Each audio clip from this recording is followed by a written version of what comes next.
Cool.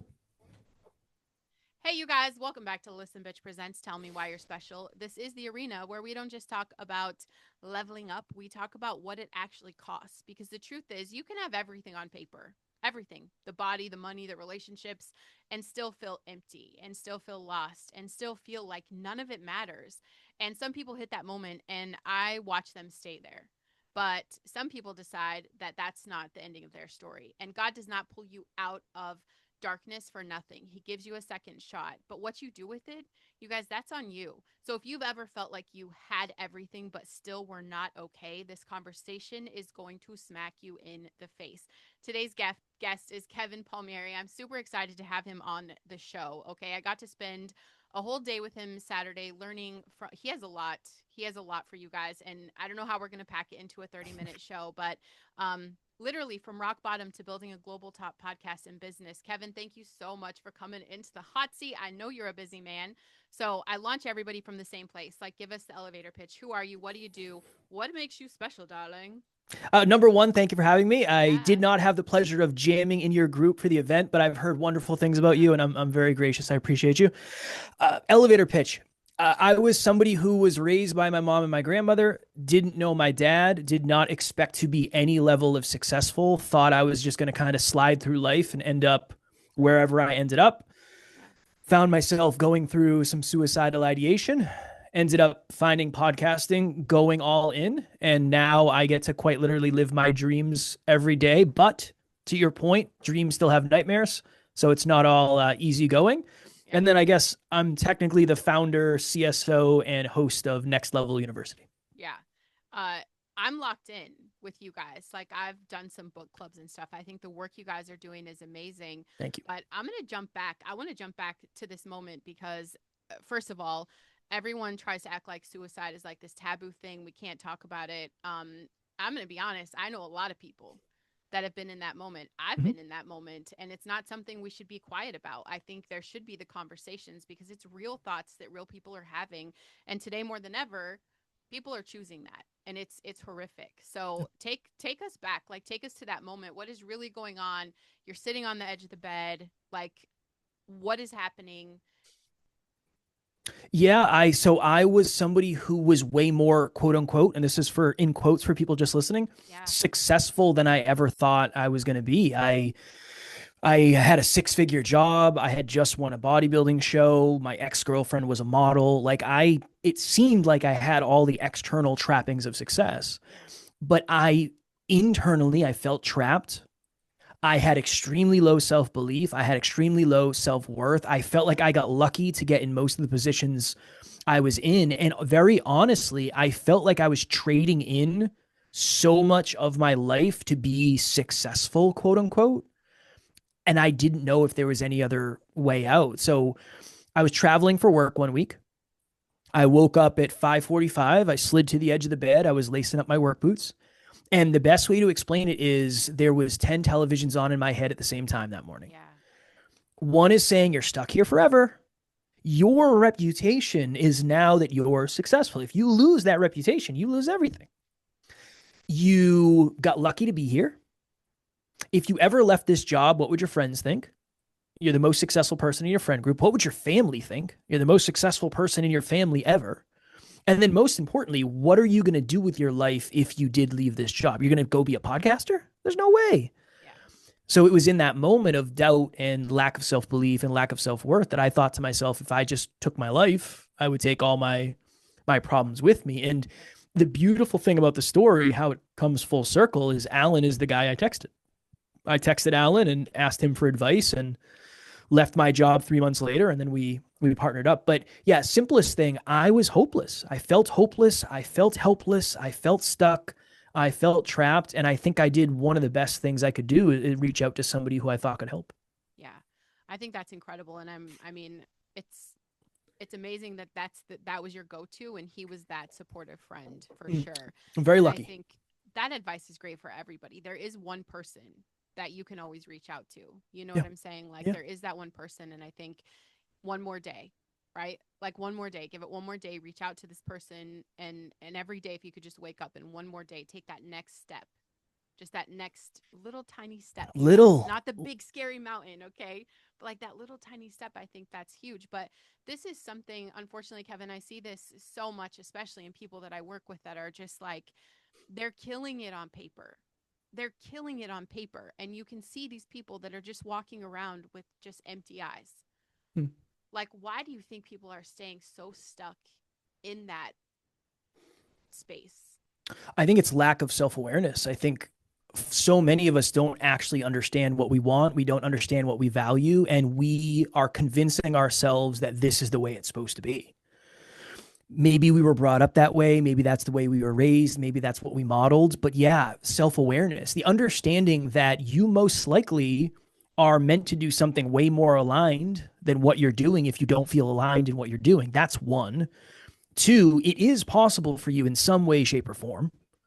It might suck. It's probably going to be harder than you think, but it will probably be more worth it than you thought in the first place. I think those are kind of two. And then I think also circumstance. Yeah. I don't ever want to be the guy that just like motivates you to go do reckless things because I don't think that's sustainable. If you're 35 and you have 3 kids and you have a mortgage and you have 3 car payments, it's really hard to start over.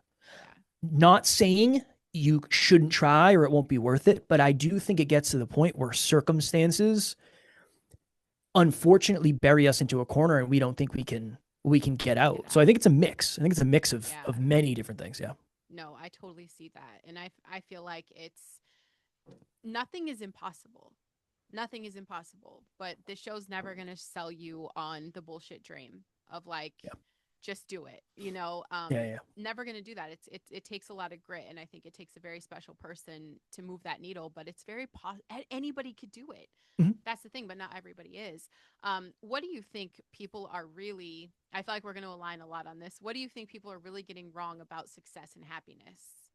Happiness is not real. I think that's probably the Yeah, simplest thing is happiness is results based. So if yeah, I eat ice cream, I will be happy, quote unquote. Happiness is dopamine for most people. I don't think yeah, it's a long sustaining thing. yeah, So yeah, I think for most people, the goal is off. I think fulfillment, purpose, mission, um, adding value, whatever, like whatever the label is, yeah, something that forces you to grow a little bit every day. You never actually accomplish the goal, but you always get a little bit closer and you feel very good doing it. That's part one. yeah, And then I think part two is a lot of us think that when we get to this mythical land of quote unquote enough, we will feel enough. yeah, And I think that is a misnomer for so many people. yeah, So if you right now you're broke, money will fix your money problems. yeah, But it's not going to fix your relationship problems. It's not going to fix your self belief. It's not going to fix your self worth. So the the misconception that external results are going to fix internal voids, I think that is a big one, and I definitely fell deep into that hole. yeah. Yeah. I think it's part of the human experience is that we go through this period where we look for that fulfillment in everything but ourselves.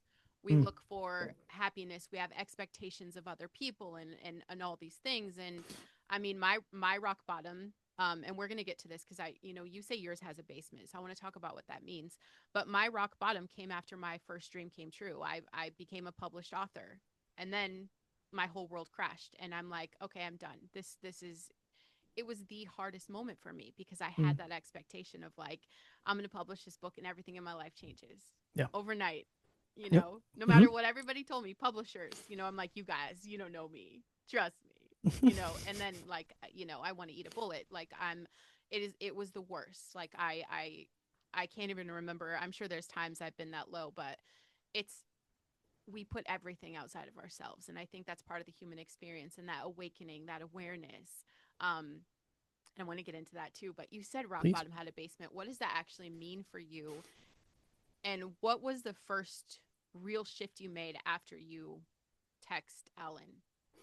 Yeah. So it's interesting because we already talked about the basement moment. That Yeah. was the basement. But what led up to the basement was I got my heart broken Yeah. and I was doing a bodybuilding show. So internally, I was just struggling. Yeah. For anybody who's ever done any like really extreme dieting, it messes with your hormones. It's just not good. All of it. Yeah. It's brutal. But the thing that really jumped off the page was this person who I loved, I lived with, I thought we had a future together. She sat me down and said, "Hey, I'm leaving. You're not the man that I thought you were. You've kind of Mm-hmm. changed since the beginning of the relationship." It's like, true, all true. Mm-hmm. And I was going to leave sooner, but I was afraid if I did, you might kill yourself. Oh shit. And it was not in a mean way. This was like a, Yeah. whoa, how did we get here? Yeah.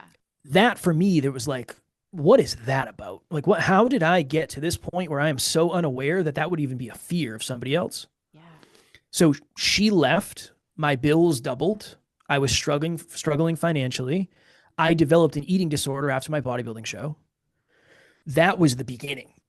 Yeah. That was the beginning. That was my initial rock bottom. Now, the problem with that is I convinced myself that money was going to solve all of my problems. Yeah. It solved my money problems, but it didn't solve the rest. So I started grinding at work.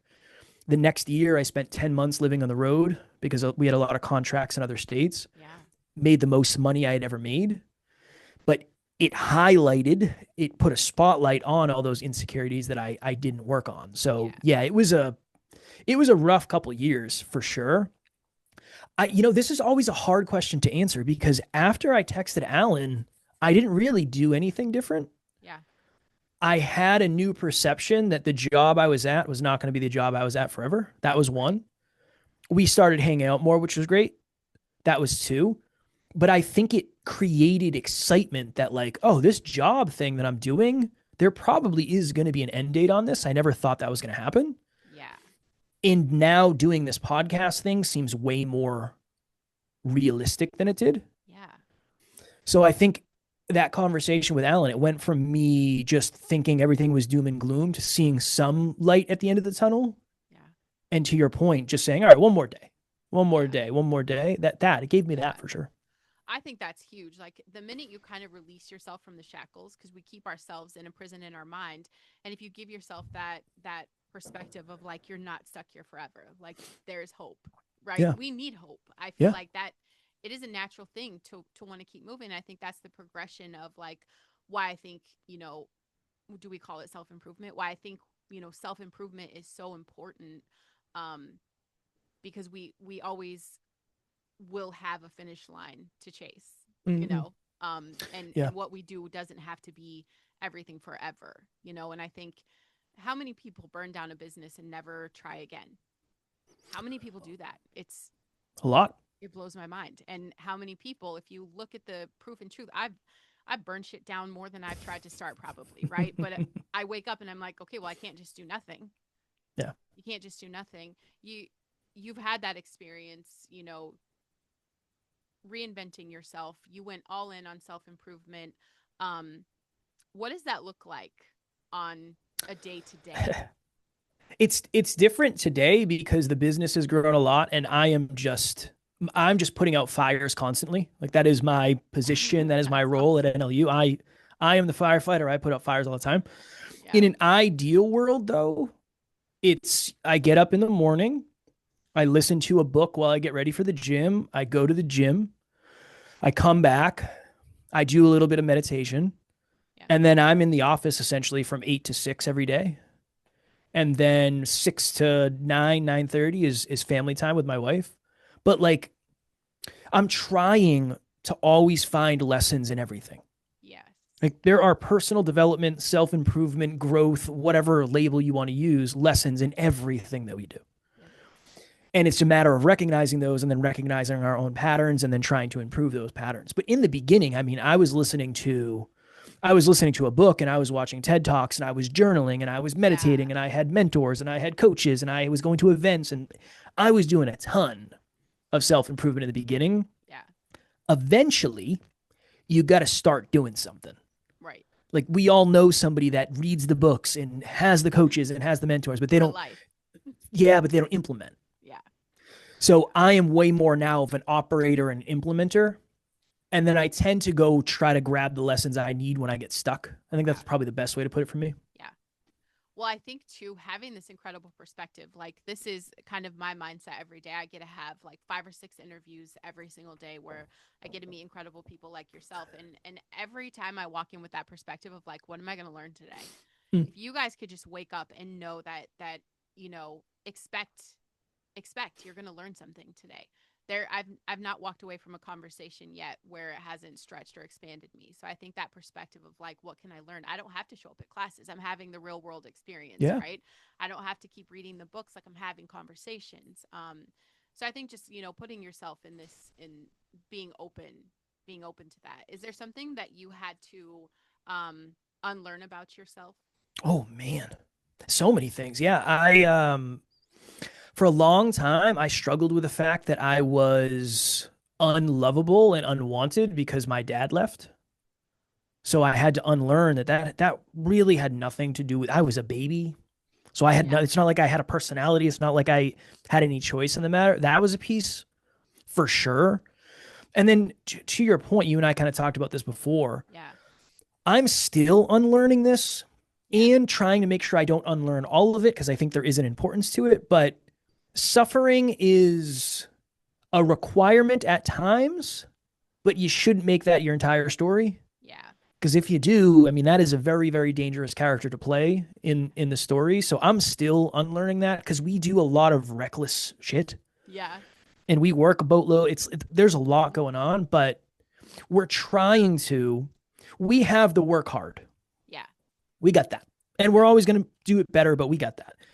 I want to make sure we're working smart too, and that's kind of a new season that we're in. Yeah.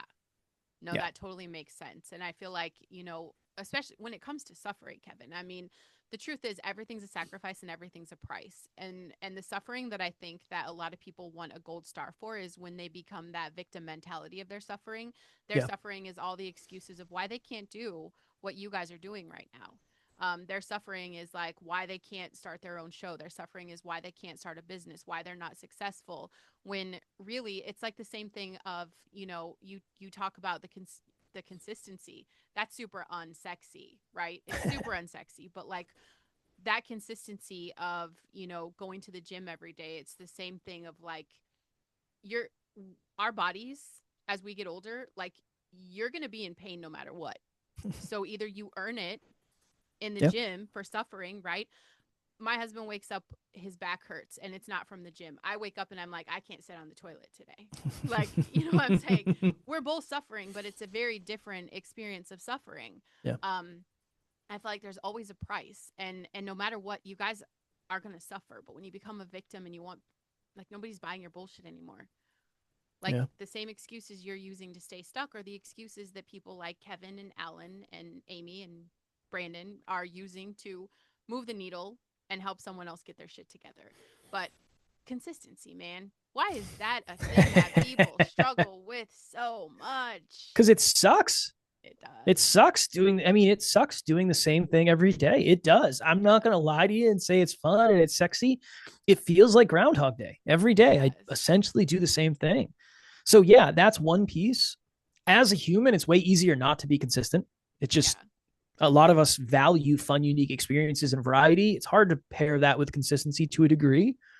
Maybe the biggest piece that I'm starting to understand more than ever, consistency when you don't think the reward will be worth it is illogical. Yeah. Why would you show up and dig a hole every single day if you don't think the hole is going to lead to something nice? Exactly. That I think that most people are as consistent as their level of self-belief because why would you pour more into something if you don't think you're going to get anything out of it? That is powerful. That's something I'm seeing a lot because I wasn't all, I mean, I've always been pretty consistent in the gym, Yeah. but if I didn't have Alan and the accountability of him and the accountability of our community and now the identity of consistent, I'm sure I would have missed episodes. Yeah. I wouldn't be as consistent as I am. So Yeah. it's not just about, okay, I want to be consistent. I'm going to be more consistent. Then there's the whole, I think there's two D's when it comes to consistency: discipline and design. Uh, Discipline is, I don't want to do it, but I know I should do it because I want to get the result. Awesome. yeah. Grit, willpower.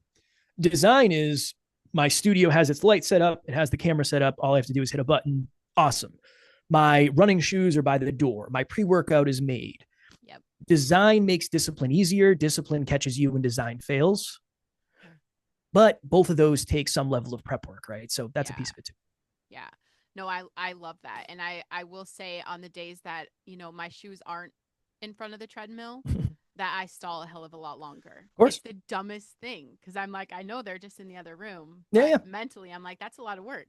I'm yeah. gonna go ahead and go Of move on course. to something else. Of course. Of So I course. do think it's important to prep. And I mean, that life is boring. People ask me, like, what's going on? I'm like, my life is so boring. You guys, I literally eat the same food every single day lately, right? Like I'm in a high protein calorie deficit because I'm just sick and tired of being sick and tired, right? I'm tired of being a fat fuck. I can't motivate my message if show up 100% if I'm a food addict. It's just not going to happen. So Mm. I do the unsexy thing, and it is so boring.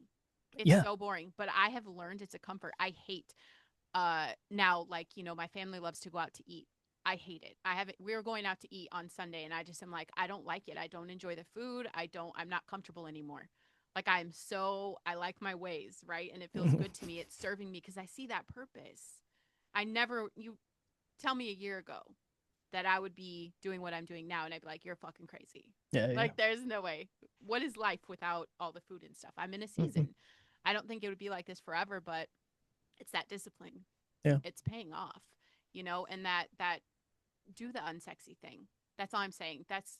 I feel like that's what separates people from, the people who change their life from people who just talk about it. What do you think is the biggest thing that you see in people, that common thread that's separating them, the people that are just talking about doing it and the people that are actually crushing it? Very similar. I think people don't prioritize success as much as they talk about it. There's a percentage, like maybe right now your life is 50% designed for success, 50% designed for pleasure. Yeah. You're not going to have that much success, understandably, Yeah. right? Like, understandably. If it's 80-20 pleasure success, I can't bet on you. Unfortunately, I can't. Yeah. If it's And here's the interesting thing. If it's 99% success and 1% pleasure, I also don't know if I can bet on you because that might not be sustainable for you. Right. I think it is the prioritization. As we get deeper and deeper into this game, I have to prioritize success more than I ever have, Yeah. not less. I don't hit a button and then everything happens and I go golfing. Like, I golf on the Exactly. weekends occasionally, but not as Yeah. much as I like to. But the first thing I do in the morning is usually check my messages. The last thing I do before I log off is check my messages. Yeah. My priority is to make sure that the things that need to get handled so I can do the same thing tomorrow. So yeah, I think when things pop up, when you don't feel like it, when there's Mm. cookouts and whatever it is, people put their success on the back burner. And you got to juggle and balance what you want out of life. But success, it's always waiting. Like, that box is always waiting to Yeah. get checked. You got to check it. Yeah, I love that. Check the boxes, you Check the guys. box. Confidence. Can I talk about that? Because Of I think course. people just don't understand. That's a thing where people are like, "Oh, you're so confident, Branden."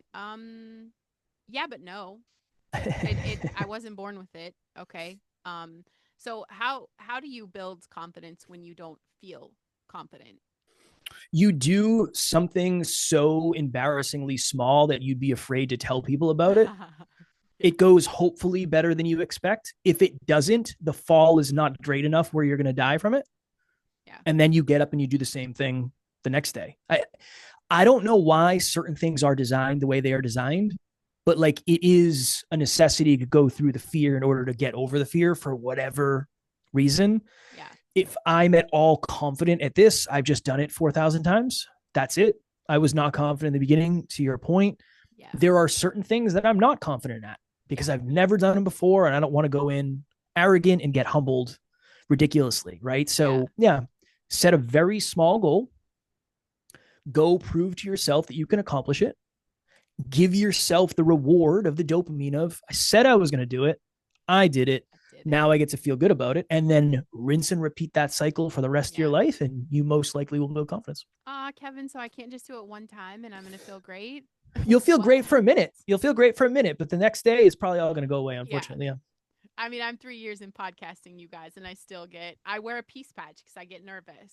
Mm. Okay. So I'm never going to pretend that, it is what it is, especially when I have a powerhouse like Kevin. Come on. Okay. I've had the trio today. You gotta kind of show up big. I want to talk about that though, this Please. podcast, because I'm going to be honest.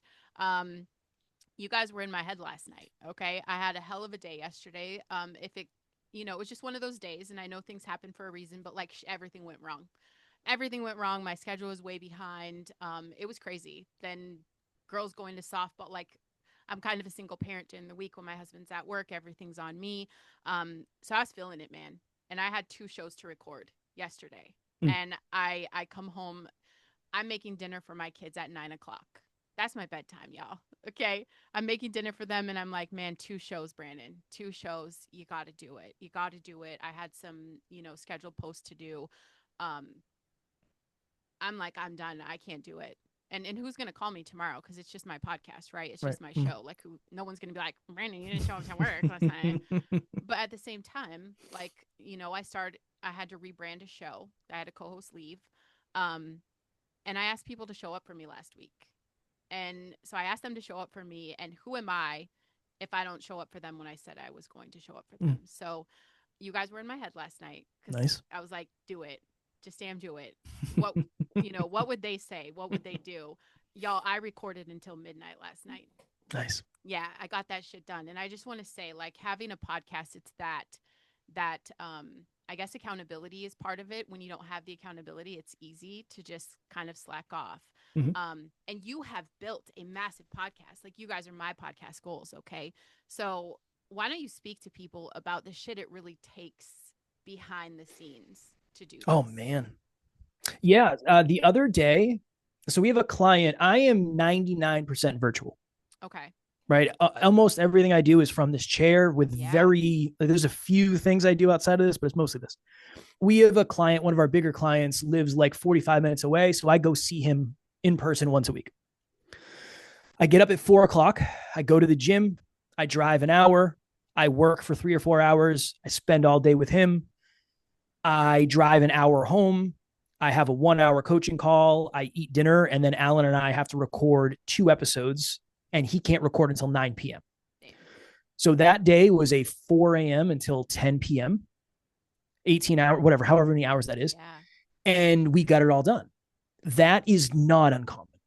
Yeah. That is not at all uncommon. It's not uncommon for a client to text me at 7 o'clock in the morning and say, hey, can you jump on a call quick? That's not uncommon. That happens all the time. Yeah. Maybe one of the best examples is we had a death in the family a couple of years ago. And I literally had to make sure I was able to reschedule whatever I was supposed to do for that night so I could be with my family. Yeah. Then come back, leave before everybody else to get home in time to actually do the recordings. Yeah. Right. So there, I mean, it's way more than most people would guess. Yeah. And this is what I would say to everybody, and I would say it to you too, Branden. You can't be doing that all the time. Right. Because I clapped when you said the midnight thing. I'm not Yeah. saying that shouldn't be an couldn't average be my day. standard. Yeah. Right. And strong freaking work for getting Yeah. it done. Yeah. That I'm also very regimented with sleep. Yes. I try to get as much sleep as possible. I'm really, I'm always hydrated. Like, I always have water. I eat pretty cheers. well. Do we have the same glass? Cheers. Yes. Stop it. Look at us go. At us. I love Nice. that for us. Nice. So simplest, yeah, there's a lot that goes on behind the scenes. Yep. Just like if you're out there and you're a parent, I don't know what that's like. I don't have kids. Yeah. It's probably way more than I can even imagine. Yeah. It's a lot. And going back to the lesson, it's been one of the biggest / the biggest priorities that I've had over the last 9 years. It is the most important thing. My wife is the most important person. Yeah. Those are the two main focuses for sure. I love that. And I, give people the permission to do what it takes.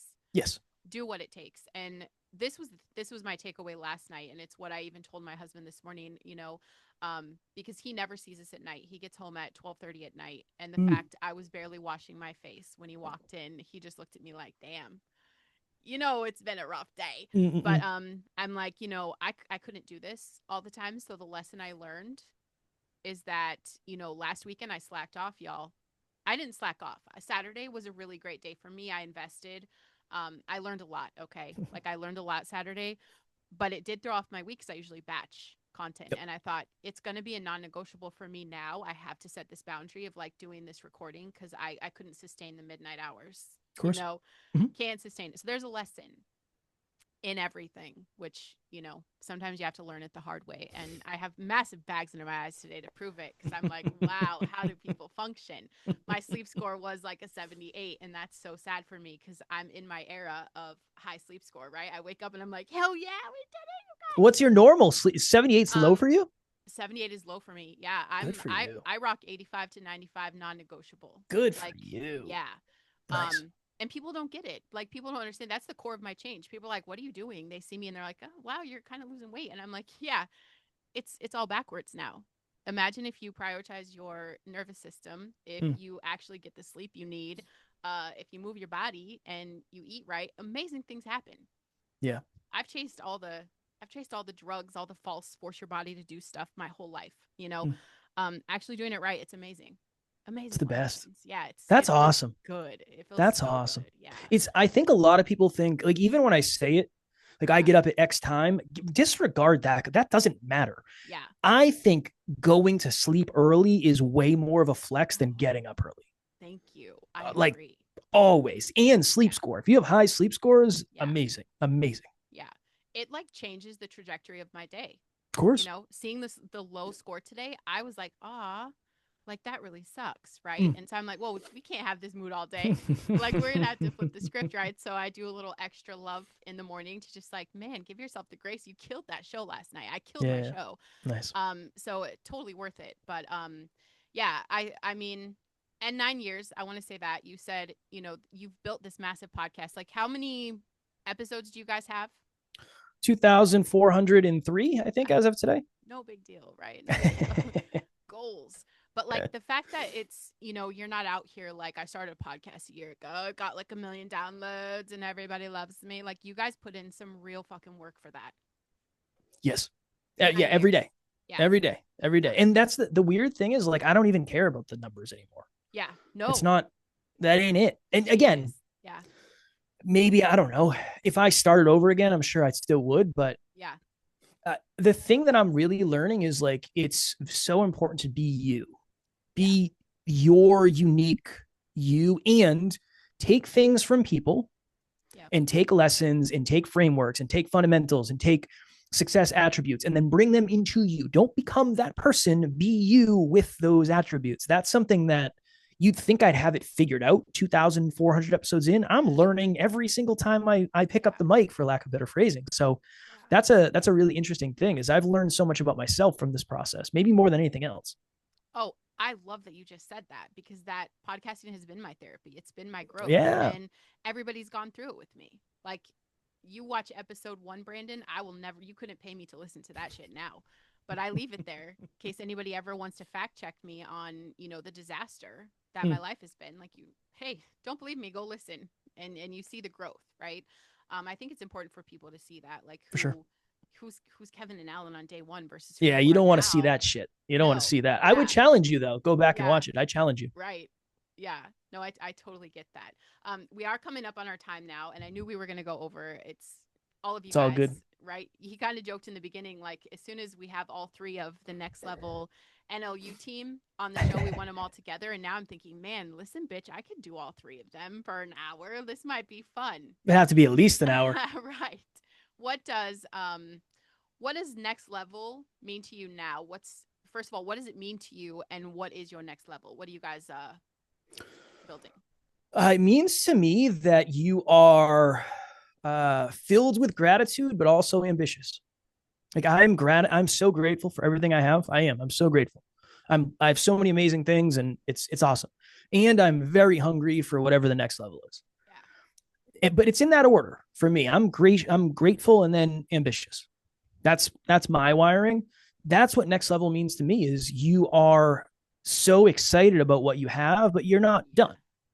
You're Right. not done. You might be full with what you have, but you're still hungry for the next level. And then, I don't this is always like an impossible question, because we're literally just going to do the same shit Rinse tomorrow. and repeat. Love it. And I don't know, the next level is probably going inward and getting better at setting boundaries. Mm. I think that's probably the next level. I think for me, the journey has been work on an internal void, Yeah. get an external opportunity, have to have the courage to say yes to it. That opportunity reveals a new internal thing, and then rinse and repeat that forever. Yeah. We've had a lot of external success over the last year. Now it's time to go back internal and see what we're missing. I love that. And I hope you guys are taking notes today on what this takes. Kevin, where can people find you? How can they reach out to you, get resourced with you? I appreciate it. I appreciate it. The show is Next Level University. We're on all the platforms. We're on YouTube. My handle on Instagram is at Never Quit Kid. And my email is kevin at nextleveluniverse.com. I will answer any questions you got. I'm just a message away. I love that. Kevin, this is the part of the show where I get to tell you what I think makes you special. Nice. It's not that you hit rock bottom. It's that you took responsibility for what comes next. You didn't stay stuck in the story.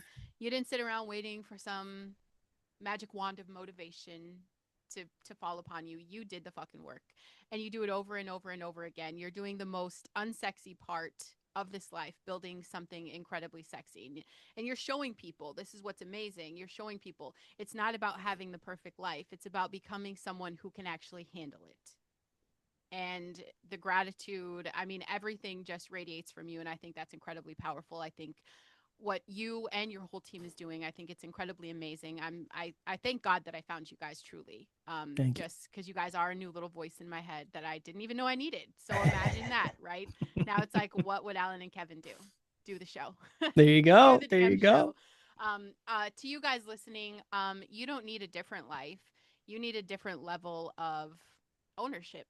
You God didn't bring you this far to let you stay stuck, right? You're capable of more, but you just have to show up for it. You have to make that discipline a part of your regimen. You have to, do the unsexy thing. You have to get radically honest with yourself. And will you guys please remember, your mess is your message. Even the breakdown, even the rock bottom, the version of you that didn't know how to move forward, that was Kevin's launching pad, right? This is where your authority is built. If you guys have had that feeling, that pull to use your voice and to share your story, to build something from what you've had, that's what I do. Okay. Voice authority. Let me help you take your story, your experience, your truth, and turn it into something that impacts people, whether that becomes a podcast, a platform, something bigger. Let's do this. Okay. So if you're ready to stop waiting, please come work with me. If this episode speaks to you, you guys, you know people that Kevin needs to meet, and he'll never have access to them until you share the show. Okay. It's a very selfless thing to do. It could be like your random act of kindness for the day. Share the show out wherever you can, maybe specifically with someone who needs it, so that they can hear Kevin's story, to know that, rock bottom isn't the end of the story. Okay.